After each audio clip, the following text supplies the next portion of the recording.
ਇੱਕ ਪਾਸੇ ਤਾਂ ਚੀਨ ਦੇ ਨਾਲ ਓਪਨਨੈਸ ਦੀ ਗੱਲ ਦੇ ਥੱਲੇ ਉਹਨਾਂ ਦੇ ਜਿਹੜੇ ਨਾਨ ਸਟੇਟ ਐਕਟਰ ਮੀਡੀਆ ਦੇ ਉੱਤੇ ਬਿਠਾਏ ਹੋਏ ਨੇ, ਉਹਨਾਂ 'ਚੋਂ ਇੱਕ ਗੱਲ ਕਹਿ ਰਿਹਾ ਸੀ ਕਿ भारत ने मारा एक डिप्लोमेटिक मास्टर स्ट्रोक। अब चीन के करीब भारत चला गया और अमेरिका में हड़कंप मच गया। ਹੁਣ ਦੂਸਰੇ ਪਾਸੇ ਇਹਨਾਂ ਦੀ ਅੱਜ ਦੀ ਤੁਸੀਂ ਮੁੱਖ ਖਬਰ ਦੇਖੋਗੇ ਇਹਨਾਂ ਦੇ ਮੀਡੀਆ ਦੀ, operation Sindoor fall out, Chinese made surveillance gear banned, aerial monitoring boosted for Independence Day. Security concern, CCTV vendors, ਉਹਨਾਂ ਸਾਰਿਆਂ ਨੂੰ ਇਹ ਹਦਾਇਤ ਕੀਤੀ ਗਈ ਹੈ not to install equipment made in China, ਕਿਉਂਕਿ ਆਪਰੇਸ਼ਨ ਸੰਦੂਰ ਦੇ ਦੌਰਾਨ ਜਿਹੜੀ ਹੈ ਉਹ ਚੀਨ ਦੇ ਡਰੋਨ ਔਰ ਏਰੀਅਲ ਮੋਨੀਟਰਿੰਗ ਔਰ ਦੂਸਰੀ ਰਹੀ, ਔਰ ਇਸ ਲਈ ਹੁਣ ਜਿਹੜਾ ਮੇਡ ਇਨ ਚਾਈਨਾ ਹੈ ਉਸ ਦੇ ਉੱਤੇ ਇਤਬਾਰ ਨਹੀਂ ਕੀਤਾ ਜਾ ਸਕਦਾ ਕਿ ਇਸ ਬਹਾਨੇ ਨਾਲ ਉਹ ਕੋਈ ਡਾਟਾ ਕਲੈਕਟ ਨਾ ਕਰ ਲੈਣ। ਇਸ ਲਈ ਇਹ ਹਦਾਇਤ ਕੀਤੀ ਗਈ ਹੈ ਕਿ ਚਾਈਨਾ ਮੇਡ ਕੋਈ ਵੀ ਜਿਹੜਾ ਐਪਰੇਟਸ ਹੈ ਜਾਂ ਉਪਕਰਨ ਹੈ ਉਸ ਨੂੰ ਜਿਹੜਾ ਹੈ ਉਹ ਇੰਸਟਾਲ ਨਾ ਕੀਤਾ ਜਾਏ। ਜੇ ਭਾਰਤ ਦਾ ਵਰਤਾਰਾ ਇਹੀ ਰਹੇਗਾ ਕਿ ਜੀ ਤੁਸੀਂ ਅਦਰਵਾਈਜ਼ ਉਹਨਾਂ ਦੇ ਗੋਡੇ ਵੀ ਫੜੇ ਹੋਏ ਨੇ, ਪੈਰਾਂ 'ਚ ਵੀ ਜਾ ਕੇ ਬੈਠੇ ਹੋ, ਤੇ ਕਹੋ ਜੀ ਨਾ ਨਾ ਨਾ ਅਸੀਂ ਉਹਨਾਂ ਦੇ ਉਪਕਰਨ ਜਿਹੜੇ ਨੇ ਉਹਨਾਂ ਨੂੰ ਅਸੀਂ ਲਾਉਣਾ ਨਹੀਂ ਹੈ, ਲੱਗਣ ਨਹੀਂ ਦੇਣਾ, ਕਿਉਂਕਿ ਇਹ ਜਿਹੜੇ ਨੇ ਉਹ ਡਾਟਾ ਕਲੈਕਟ ਕਰਨਗੇ। ਡਾਟਾ ਤੁਹਾਡੇ ਪੱਲੇ, ਤੁਸੀਂ ਸਾਰੇ ਮੁਲਕ ਵੇਚਣ ਵਾਲੇ ਲੋਕ ਹੋ ਹਾਂਜੀ, ਔਰ ਤੁਹਾਨੂੰ ਐਡਾ ਕਿਹੜਾ ਡਾਟੇ ਦੀ ਫਿਕਰ ਹੈ ਤੇ ਕੀ ਹੈ ਆਲਰੇਡੀ ਜਿਹੜਾ ਤੁਸੀਂ ਮੁਲਕ ਨੂੰ ਵੇਚਿਆ।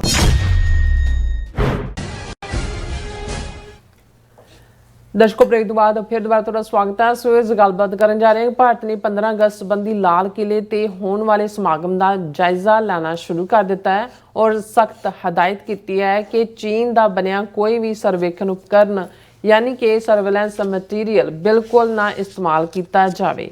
ਇਹ ਅਜੀਬ ਵਰਤਾਰਾ ਹੈ ਕਿਉਂਕਿ ਇੱਕ ਪਾਸੇ ਭਾਰਤ ਚੀਨ ਦੇ ਪੈਰੀ ਪਿਆ ਹੋਇਆ ਹੈ ਅਤੇ ਦੂਸਰੇ ਪਾਸੇ ਇਸ ਕਿਸਮ ਦੇ ਖੇਖਣ ਕਰ ਰਿਹਾ। ਸੋ ਇਸ ਬਾਰੇ ਆਪਾਂ ਗੱਲਬਾਤ ਕਰਨ ਜਾ ਰਹੇ ਹਾਂ। ਸੋ ਅਸੀਂ ਚਾਹਾਂਗੇ ਕਿ ਤੁਸੀਂ ਇਸੇ ਤਰ੍ਹਾਂ ਬੜੇ ਰਹਿਣਾ, ਦੇਖਣ ਸੁਣ ਲਈ ਲਿਖਣ ਲਈ ਤੁਹਾਡਾ ਸਭ ਦਾ ਬਹੁਤ ਬਹੁਤ ਧੰਨਵਾਦ ਜੀ। ਡਾਕਟਰ ਸਾਹਿਬ ਕੀ ਕਹਿਣਾ ਚਾਹੋਗੇ?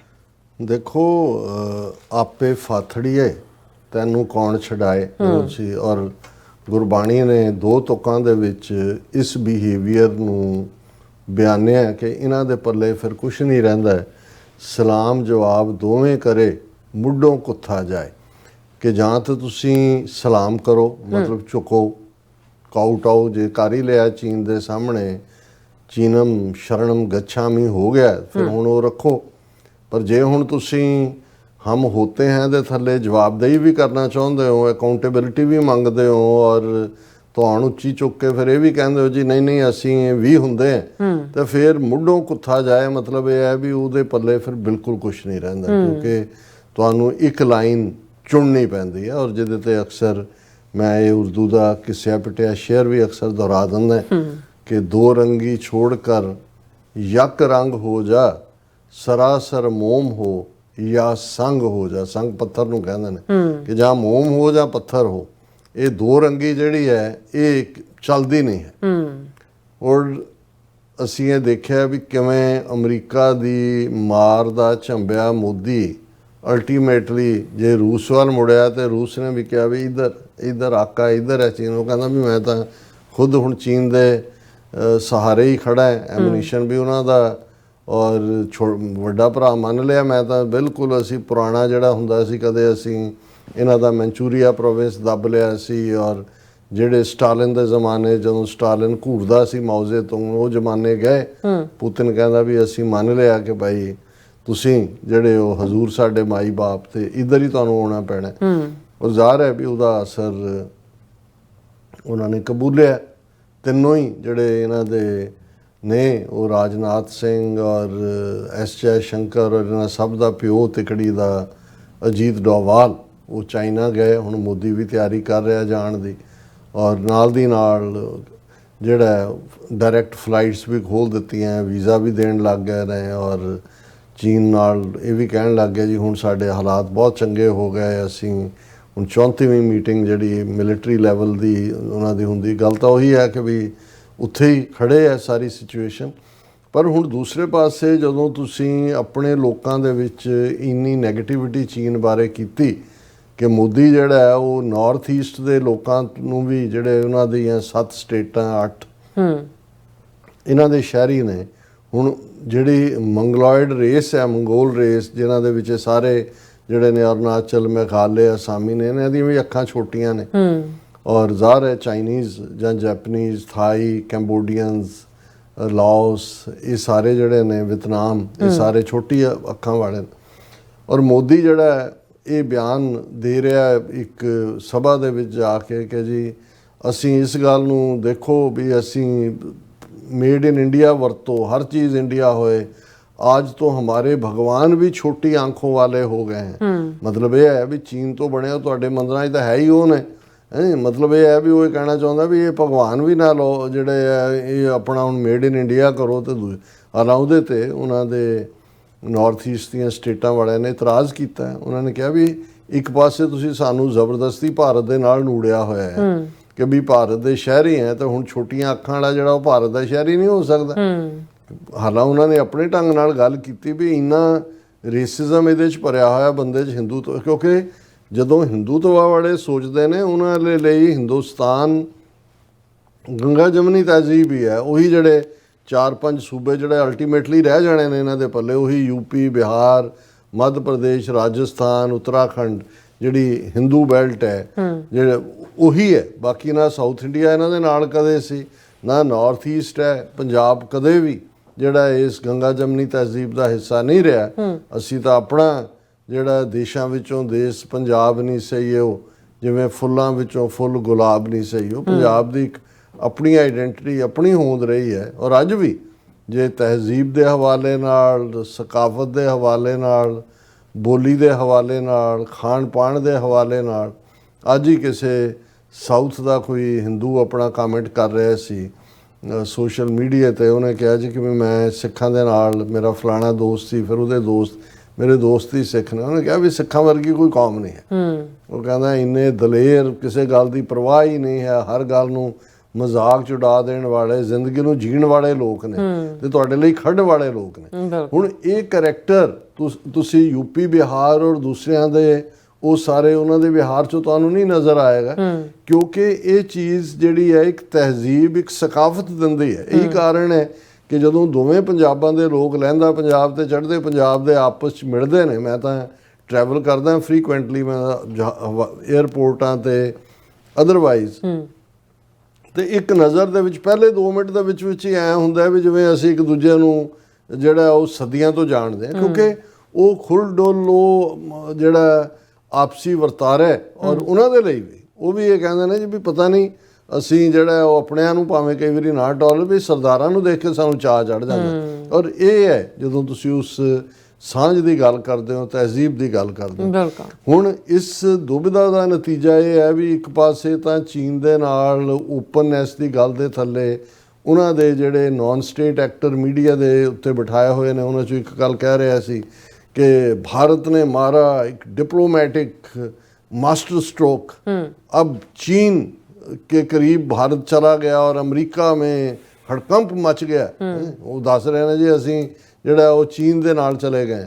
ਹੁਣ ਦੂਸਰੇ ਪਾਸੇ ਇਹਨਾਂ ਦੀ ਅੱਜ ਦੀ ਤੁਸੀਂ ਮੁੱਖ ਖਬਰ ਦੇਖੋਗੇ ਇਹਨਾਂ ਦੇ ਮੀਡੀਆ ਦੀ, operation Sindoor fall out, Chinese made surveillance gear banned, aerial monitoring boosted for Independence Day. कि डिफेंस मिनिस्ट्री ने रेड फोर्ट वैन्यू ਨੂੰ ਜਿਹੜਾ ਆਪਣੇ ਅਧਿਕਾਰ ਖੇਤਰ 'ਚ ਲੈ ਲਿਆ। 15 ਅਗਸਤ ਆ ਰਿਹਾ ਔਰ ਰਡਾਰ, ਐਂਟੀ ਡਰੋਨ ਸਿਸਟਮ ਜਿਹੜੇ ਡਿਪਲੋਏ ਹੋਣੇ ਨੇ, UAV, UAS, security concern, CCTV vendors, ਉਹਨਾਂ ਸਾਰਿਆਂ ਨੂੰ ਇਹ ਹਦਾਇਤ ਕੀਤੀ ਗਈ ਹੈ not to install equipment made in China. ਕਿ ਚੀਨ ਦਾ ਬਣਿਆ ਕੋਈ ਵੀ ਜਿਹੜਾ ਇਹ ਉਪਕਰਨ ਨੇ ਉਹ ਉਹਦੇ 'ਚ ਨਾ ਜਿਹੜੇ ਇੰਸਟਾਲ ਕੀਤੇ ਜਾਣ। ਉਹਨੇ ਕਿਹਾ ਜੀ ਕਿਉਂਕਿ ਆਪਰੇਸ਼ਨ ਸੰਦੂਰ ਦੇ ਦੌਰਾਨ ਜਿਹੜੀ ਹੈ ਉਹ ਚੀਨ ਦੇ ਡਰੋਨ ਔਰ ਏਰੀਅਲ ਮੋਨੀਟਰਿੰਗ ਔਰ ਦੂਸਰੀ ਰਹੀ, ਔਰ ਇਸ ਲਈ ਹੁਣ ਜਿਹੜਾ ਮੇਡ ਇਨ ਚਾਈਨਾ ਹੈ ਉਸ ਦੇ ਉੱਤੇ ਇਤਬਾਰ ਨਹੀਂ ਕੀਤਾ ਜਾ ਸਕਦਾ ਕਿ ਇਸ ਬਹਾਨੇ ਨਾਲ ਉਹ ਕੋਈ ਡਾਟਾ ਕਲੈਕਟ ਨਾ ਕਰ ਲੈਣ। ਇਸ ਲਈ ਇਹ ਹਦਾਇਤ ਕੀਤੀ ਗਈ ਹੈ ਕਿ ਚਾਈਨਾ ਮੇਡ ਕੋਈ ਵੀ ਜਿਹੜਾ ਐਪਰੇਟਸ ਹੈ ਜਾਂ ਉਪਕਰਨ ਹੈ ਉਸ ਨੂੰ ਜਿਹੜਾ ਹੈ ਉਹ ਇੰਸਟਾਲ ਨਾ ਕੀਤਾ ਜਾਏ। ਫਿਰ ਉਹਨਾਂ ਨੇ ਕਿਹਾ ਕਿ ਵੀ ਇਹ ਜਿਹੜੀਆਂ ਨੇ ਅਸੀਂ ਐਂਟੀ ਡਰੋਨ ਡਿਵਾਈਸਿਸ ਇੰਸਟਾਲ ਕਰਾਂਗੇ ਰਡਾਰ ਸਿਸਟਮ ਦੇ ਨਾਲ ਰੈੱਡ ਫੋਰਟ ਦੇ ਨੇੜੇ, ਕਿਉਂਕਿ ਇਹ ਵੀ ਡਿਫੈਂਸ ਫੋਰਸਿਸ ਨੇ ਇਸ ਥ੍ਰੈਟ ਨੂੰ ਵੀ ਦੇਖਿਆ ਕਿ ਵੀ ਉਹ ਜਿਹੜੇ ਨੇ ਐਂਟੀ ਡਰੋਨ ਸਿਸਟਮ ਬੜਾ ਜ਼ਰੂਰੀ ਹੈ, ਕਿਉਂਕਿ ਇਹ ਜਿਹੜੀ ਪਾਕਿਸਤਾਨ ਦੇ ਨਾਲ ਜੰਗ ਹੋਈ ਉਸ ਦੇ ਵਿੱਚ ਡਰੋਨ ਔਰ ਮਿਜ਼ਾਈਲਾਂ ਦਾ ਇਸਤੇਮਾਲ ਹੋਇਆ, ਔਰ ਇਹੀ ਡਰੋਨ ਜਿਹੜੇ ਨੇ ਯੂਜ਼ ਹੋ ਸਕਦਾ ਕੋਈ ਵੀ ਇਸ ਕਿਸਮ ਦੇ ਫੰਕਸ਼ਨ ਦੇ ਲਈ। ਹੁਣ ਦੂਸਰੇ ਪਾਸੇ ਜਦੋਂ ਚਾਈਨਾ ਨੇ ਐਲਾਨ ਕੀਤਾ ਕਿ ਵੀ ਅਸੀਂ ਬ੍ਰਹਮਪੁੱਤਰ ਦਰਿਆ ਦੇ ਉੱਤੇ ਦੁਨੀਆ ਦਾ ਸਭ ਤੋਂ ਵੱਡਾ ਡੈਮ ਬਣਾਉਣ ਜਾ ਰਹੇ ਹਾਂ, ਫੰਡਿੰਗ ਤਾਂ ਉਹਨਾਂ ਨੇ 170 ਬਿਲੀਅਨ ਦੀ ਕਦੋਂ ਦੀ ਰੱਖੀ ਹੋਈ ਹੈ, 2035 ਤੱਕ ਇਹ ਕੰਪਲੀਟ ਹੋ ਜਾਣਾ ਉਹਨਾਂ ਦਾ। 2060 ਤੱਕ ਸਾਰੀ ਇੰਡਸਟਰੀ ਜਿਹੜੀ ਹੈ ਉਹ ਕਾਰਬਨ ਫ੍ਰੀ ਕਰਨ ਦੀ ਲਾਈਨ ਹੈ। ਔਰ ਇਸ ਦੇ ਉੱਤੇ ਜਿਵੇਂ ਅਸੀਂ ਕੱਲ੍ਹ ਡਿਸਕਸ ਕੀਤਾ ਸੀ ਕਿ ਜੀ ਅਰੁਣਾਚਲ ਦੇ ਚੀਫ ਮਿਨਿਸਟਰ ਨੇ ਕਿਹਾ ਕਿ ਵੀ ਇਹ ਤਾਂ ਸਾਡਾ ਕੰਮ ਮੁੱਕ ਜਾਏਗਾ, ਇਹ ਜਦੋਂ ਮਰਜ਼ੀ ਉਹਨੂੰ ਪਾਣੀ ਨੂੰ ਰੋਕ ਕੇ ਸਾਡੇ ਸੋਕਾ ਡਰਾਟ ਪੈਦਾ ਕਰ ਦੇਣਗੇ ਔਰ ਮੌਨਸੂਨ ਔਰ ਮੀਂਹਾਂ ਦੇ ਵਿੱਚ ਉਹਨੂੰ ਛੱਡ ਕੇ ਫਲੱਡਿੰਗ ਹੋਏਗੀ। ਔਰ ਉਹਨਾਂ ਨੇ ਕਿਹਾ ਅਰੁਣਾਚਲ ਵੀ ਪ੍ਰਭਾਵਿਤ ਹੋਏਗਾ, ਅਸਾਮ ਵੀ ਹੋਏਗਾ, ਬੰਗਲਾਦੇਸ਼ ਵੀ ਹੋਏਗਾ।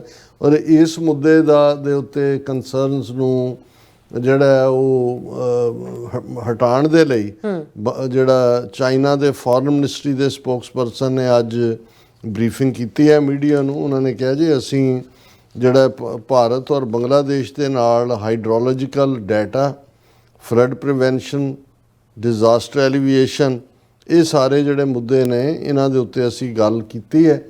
ਅਸੀਂ ਉਹ ਸਾਰਾ ਡਾਟਾ ਵੀ ਪ੍ਰੋਵਾਈਡ ਕੀਤਾ ਹੈ। ਸਾਡਾ ਕੋਈ ਮਕਸਦ ਨਾ ਫਲੱਡ ਕਰਨ ਦਾ ਨਾ ਡਰਾਈ ਕਰਨ ਦਾ, ਇਹ ਸਾਡਾ ਹੱਕ ਹੈ ਸਾਡਾ। ਕਿਉਂਕਿ ਇਸ ਗੱਲ ਦਾ ਧਿਆਨ ਰਹੇ ਕਿ ਚਾਈਨਾ ਜਿਹੜੀਆਂ ਇੰਟਰਨੈਸ਼ਨਲ ਟ੍ਰੀਟੀਜ਼ ਨੇ ਦਰਿਆਈ ਪਾਣੀਆਂ ਦੇ ਉੱਤੇ ਜਾਂ ਰਾਈਪੇਰੀਅਨ ਰਾਈਟਸ ਦੇ ਉੱਤੇ, ਉਹਦੇ 'ਚੋਂ ਕਿਸੇ ਦਾ ਸਿਗਨੇਟਰੀ ਨਹੀਂ ਹੈ। ਇਸ ਲਈ ਚਾਈਨਾ ਦਾ ਕੋਈ ਬੌਂਡ ਨਹੀਂ ਹੈ ਚਾਈਨਾ ਕਿਸੇ ਇੰਟਰਨੈਸ਼ਨਲ ਟ੍ਰੀਟੀ ਦੇ ਥੱਲੇ ਕਿ ਉਹ ਡੈਮ ਨਹੀਂ ਬਣਾ ਸਕਦਾ। ਔਰ ਉਹਦੇ 'ਚ ਉਹਨਾਂ ਨੇ ਜਿਹੜਾ ਇਸ ਫੀਅਰ ਨੂੰ ਹੀ ਉਹਨਾਂ ਨੇ ਕਿਹਾ ਕਿ ਵੀ ਇਹ ਜੋ ਅਸੀਂ ਕਰ ਰਹੇ ਹਾਂ will not have any negative impact on the down stream regions. ਔਰ ਇਹ ਮਿਸਟਰ ਗੁਓ ਜਿਆਕੋਮ, ਇਹ ਫੋਰਨ ਮਿਨਿਸਟਰੀ ਦੇ ਸਪੋਕਸਪਰਸਨ ਨੇ, ਮੀਡੀਆ ਬਰੀਫਿੰਗ 'ਚ ਉਹਨਾਂ ਨੇ ਇਸ ਗੱਲ ਨੂੰ ਬੜੇ ਵੇਰਵੇ ਦੇ ਨਾਲ ਇਹ ਕਿਹਾ ਕਿ ਵੀ ਇਹ ਬਿਲਕੁਲ ਗਲਤ ਪ੍ਰਚਾਰ ਕੀਤਾ ਜਾ ਰਿਹਾ ਹੈ। ਸਾਡੇ ਲਈ ਇਹ ਲਾਰਜੈਸਟ ਡੈਮ ਬੜੀ ਅਹਿਮੀਅਤ ਵਾਲਾ ਹੈ ਕਿ ਵੀ ਇਸ ਸਾਰੇ ਦੇ ਥੱਲੇ 300 ਬਿਲੀਅਨ KWH ਇਲੈਕਟ੍ਰਿਸਿਟੀ ਹਰ ਸਾਲ ਜਿਹੜੀ ਹੈ ਤਿਆਰ ਹੋਏਗੀ, ਜਿਹੜੀ 300 ਮਿਲੀਅਨ ਲੋਕਾਂ ਦੀਆਂ ਲੋੜਾਂ ਪੂਰੀਆਂ ਕਰੇਗੀ, 30 ਕਰੋੜ ਲੋਕਾਂ ਦੀਆਂ। ਔਰ ਇਸ ਦੇ ਨਾਲ ਜਿਹੜਾ ਉਹਨਾਂ ਨੇ ਕਿਹਾ ਕਿ ਵੀ ਇਹ ਸਾਡੀ ਪ੍ਰੋਬਲਮ ਵੀ ਦੂਰ ਹੋਏਗੀ, ਪਰ ਇਹ ਕੋਈ ਵੀ ਅਸੀਂ ਇਸ ਦੇ ਨਾਲ ਭਾਰਤ ਨੂੰ ਜਾਂ ਬੰਗਲਾਦੇਸ਼ ਨੂੰ ਕੋਈ ਨੁਕਸਾਨ ਪਹੁੰਚਾਉਣ ਦੀ ਲਾਈਨ ਬਿਲਕੁਲ ਨਹੀਂ ਹੈ। ਔਰ ਇਹ ਉਹਨਾਂ ਨੇ ਕਿਹਾ ਕਿ ਚਾਈਨਾ ਵਿਲ ਨਾਟ ਵਿਦਡਰਾ ਔਰ use any water from the project and the project will not effect down stream countries. ਕਿ ਅਸੀਂ ਉਹਦੇ 'ਚੋਂ ਕੋਈ ਇਹ ਨਹੀਂ ਹੈ ਵੀ ਪਾਣੀ ਅਸੀਂ ਇੱਧਰ ਨੂੰ ਡਾਈਵਰਟ ਕਰਨਾ, ਕਿਉਂਕਿ ਪਾਣੀ ਇੱਕ ਸਰਟਨ ਹਾਈਟ ਤੋਂ ਫਾਲ ਕੀਤਾ ਜਾਂਦਾ ਹੈ, ਉਹਦੇ 'ਚੋਂ ਹੀ ਪਾਵਰ ਨਿਕਲਦੀ ਹੈ। ਬਾਕੀ ਤਾਂ ਜੇ ਇਤਰਾਜ਼ ਹੀ ਕਰਨਾ ਹੋਏ ਤਾਂ ਮੈਨੂੰ ਯਾਦ ਹੈ ਕਿ ਵੀ ਜਦੋਂ ਅਸੀਂ ਚਾਈਲਡਹੁੱਡ ਪੀਰੀਅਡ 'ਚੋਂ ਲੰਘ ਰਹੇ ਸੀ ਸਕੂਲਿੰਗ, ਤਾਂ ਉਦੋਂ ਇੱਕ ਪ੍ਰਚਾਰ ਕਾਂਗਰਸ, ਕਿਉਂਕਿ ਭਾਖੜਾ ਡੈਮ ਕਾਂਗਰਸ ਰਜੀਮ 'ਚ ਬਣਿਆ, ਨਹਿਰੂ ਨੇ ਆ ਕੇ ਉਦਘਾਟਨ ਕੀਤਾ, ਪ੍ਰਤਾਪ ਸਿੰਘ ਕੈਰੋਂ ਚੀਫ ਮਿਨਿਸਟਰ ਸੀ, ਤੇ ਜਿਹੜੀਆਂ ਵਿਰੋਧੀ ਧਿਰਾਂ ਨੇ ਉਹ ਇਹ ਪ੍ਰਚਾਰ ਕਰਦੀਆਂ ਸੀ ਕਿ ਜੀ ਤੁਹਾਡੇ ਖੇਤਾਂ ਨੂੰ ਜਿਹੜਾ ਪਾਣੀ ਲੱਗ ਰਿਹਾ ਹੈ ਇਹਦੇ 'ਚ ਤਾਂ ਕੋਈ ਜਾਨ ਨਹੀਂ ਹੈ। ਉਹ ਕਹਿੰਦੇ ਜੀ ਕਿਉਂ ਨਹੀਂ ਹੈ? ਕਹਿੰਦੇ ਵੀ ਇਹਦੇ 'ਚੋਂ ਬਿਜਲੀ ਤਾਂ ਕੱਢ ਲਈ, ਜਿਹੜੀ ਤਾਕਤ ਪਾਣੀ 'ਚੋਂ ਕੱਢ ਲਈ ਹੈ, ਤੇ ਫੋਕਾ ਪਾਣੀ ਤੁਹਾਡੇ ਖੇਤਾਂ ਨੂੰ ਲੱਗ ਰਿਹਾ, ਇਹ ਤੁਹਾਡੀ ਖੇਤੀ ਨਹੀਂ ਹੋਣੀ। ਔਰ ਉਦੋਂ ਲੋਕਾਂ ਨੂੰ ਵਾਕਿਆ ਹੀ ਲੱਗਦਾ ਸੀ ਕਿ ਵੀ ਜਿਹੜੀ ਵਾਕਿਆ ਹੀ ਹੁਣ ਉਹ ਡੈਮ ਤਾਂ ਉੱਤੇ ਝੀਲ ਬਣੀ ਹੈ, ਵੀ ਡੈਮ 'ਚੋਂ ਬਿਜਲੀ ਤਾਂ ਕੱਢ ਲਈ, ਅਸਲੀ ਤਾਕਤ ਕੱਢ ਲਈ, ਸਾਨੂੰ ਫੋਕਾ ਦੇ ਰਹੇ ਨੇ। ਸੋ ਕਈ ਵਾਰ ਇਹ ਵੀ ਹੁੰਦਾ, ਪਰ ਇਹਦੇ 'ਚ ਕੋਈ ਸ਼ੱਕ ਨਹੀਂ ਹੈ ਕਿ ਵੀ ਜੇ ਭਾਰਤ ਨੇ ਵਾਟਰ ਨੂੰ ਐਜ਼ ਏ ਵੈਪਨ ਇਸਤੇਮਾਲ ਕਰਨ ਦੀ ਧਮਕੀ ਦੇ ਕੇ ਪਾਕਿਸਤਾਨ ਨੂੰ ਜਿਹੜਾ ਉਹ ਗੋਡੇ ਲਵਾਉਣੇ ਚਾਹੇ ਸੀ, ਤਾਂ ਚਾਈਨਾ ਦੇ ਐਕਸਪਰਟ ਨੇ ਫੌਰਨ ਇਹਦੇ 'ਤੇ ਕਿਹਾ ਸੀ ਵੀ ਇੰਡੀਆ ਨੂੰ ਇਹ ਨਹੀਂ ਭੁੱਲਣਾ ਚਾਹੀਦਾ ਕਿ ਉਹਨਾਂ ਦਾ ਸਤਲੁਜ ਹੋਏ, ਬ੍ਰਹਮਪੁੱਤਰ ਹੋਏ, ਉਹ ਸਾਡੇ ਮੁਲਕ 'ਚੋਂ ਹੀ ਲੰਘਦੇ ਨੇ। ਸੋ ਮਤਲਬ ਇਹ ਸੀ ਕਿ ਇਹ ਚਾਈਨਾ ਦਾ ਫੌਰੀ ਡਿਫੈਂਸ ਸੀ ਪਾਕਿਸਤਾਨ ਦੇ ਲਈ। ਸੋ ਹੁਣ ਵੀ ਬੇਸ਼ੱਕ ਉਹਨਾਂ ਨੇ ਫੀਅਰ ਜਿਹੜੇ ਨੇ ਉਹ ਦੂਰ ਕਰਨ ਦੀ ਕੋਸ਼ਿਸ਼ ਕੀਤੀ ਹੈ, ਪਰ ਜੇ ਭਾਰਤ ਦਾ ਵਰਤਾਰਾ ਇਹੀ ਰਹੇਗਾ ਕਿ ਜੀ ਤੁਸੀਂ ਅਦਰਵਾਈਜ਼ ਉਹਨਾਂ ਦੇ ਗੋਡੇ ਵੀ ਫੜੇ ਹੋਏ ਨੇ, ਪੈਰਾਂ 'ਚ ਵੀ ਜਾ ਕੇ ਬੈਠੇ ਹੋ, ਤੇ ਕਹੋ ਜੀ ਨਾ ਨਾ ਨਾ ਅਸੀਂ ਉਹਨਾਂ ਦੇ ਉਪਕਰਨ ਜਿਹੜੇ ਨੇ ਉਹਨਾਂ ਨੂੰ ਅਸੀਂ ਲਾਉਣਾ ਨਹੀਂ ਹੈ, ਲੱਗਣ ਨਹੀਂ ਦੇਣਾ, ਕਿਉਂਕਿ ਇਹ ਜਿਹੜੇ ਨੇ ਉਹ ਡਾਟਾ ਕਲੈਕਟ ਕਰਨਗੇ। ਡਾਟਾ ਤੁਹਾਡੇ ਪੱਲੇ, ਤੁਸੀਂ ਸਾਰੇ ਮੁਲਕ ਵੇਚਣ ਵਾਲੇ ਲੋਕ ਹੋ, ਹੈ ਜੀ, ਔਰ ਤੁਹਾਨੂੰ ਐਡਾ ਕਿਹੜਾ ਡਾਟੇ ਦੀ ਫਿਕਰ ਹੈ ਤੇ ਕੀ ਹੈ। ਆਲਰੇਡੀ ਜਿਹੜਾ ਤੁਸੀਂ ਮੁਲਕ ਨੂੰ ਵੇਚਿਆ ਹੋਇਆ। ਜੀ ਡਾਕਟਰ ਸਾਹਿਬ ਤੁਹਾਡਾ ਬਹੁਤ ਬਹੁਤ ਧੰਨਵਾਦ। ਸਾਥ ਲੈਣ ਬ੍ਰੇਕ ਵੀਅਰਸ ਤੁਸੀਂ ਇਸੇ ਤਰ੍ਹਾਂ ਬਣੇ ਰਹਿਣਾ। ਮਿਲਦੇ ਹਾਂ ਛੋਟੇ ਜਿਹੇ ਬ੍ਰੇਕ ਤੋਂ ਬਾਅਦ।